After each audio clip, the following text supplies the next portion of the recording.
Welcome back to Project Dragonstone Part 3. I'll put a link to Part 2 at the top of this video right now. So a quick recap of the first two videos. This is a house that we got at a tax auction without ever going inside. It was left vacant for years, and as you can see, it was trashed and has a lot of problems. But even in this condition, we could sell it as is and walk away with some profit. Now make sure you subscribe so you know when I post new updates. Give me some thumbs up and share this video with your friends.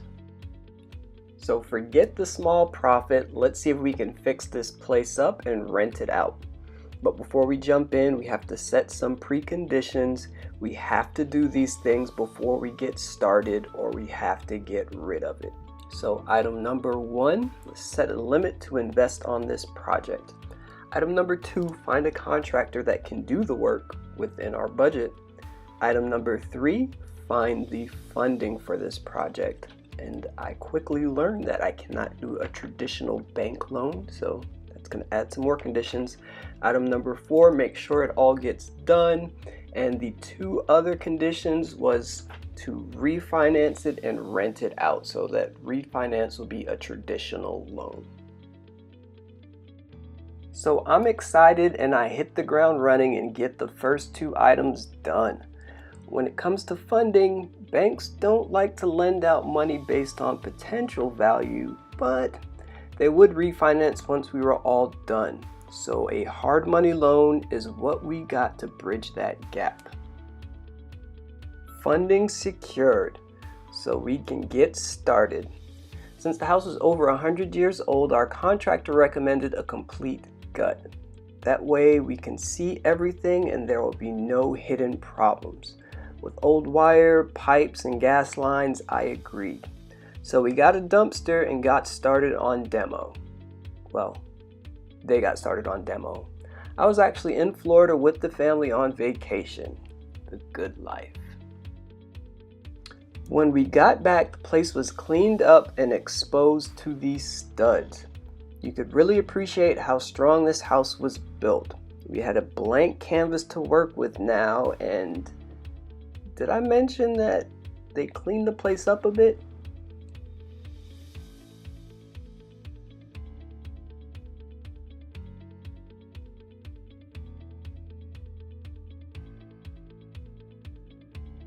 Contractor wanted to open up the kitchen to the dining room by removing the wall.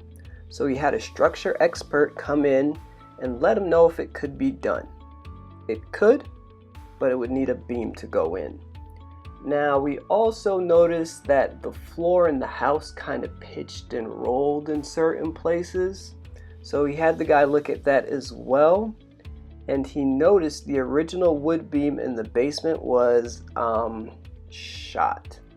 So I have this picture of the wood beam down there.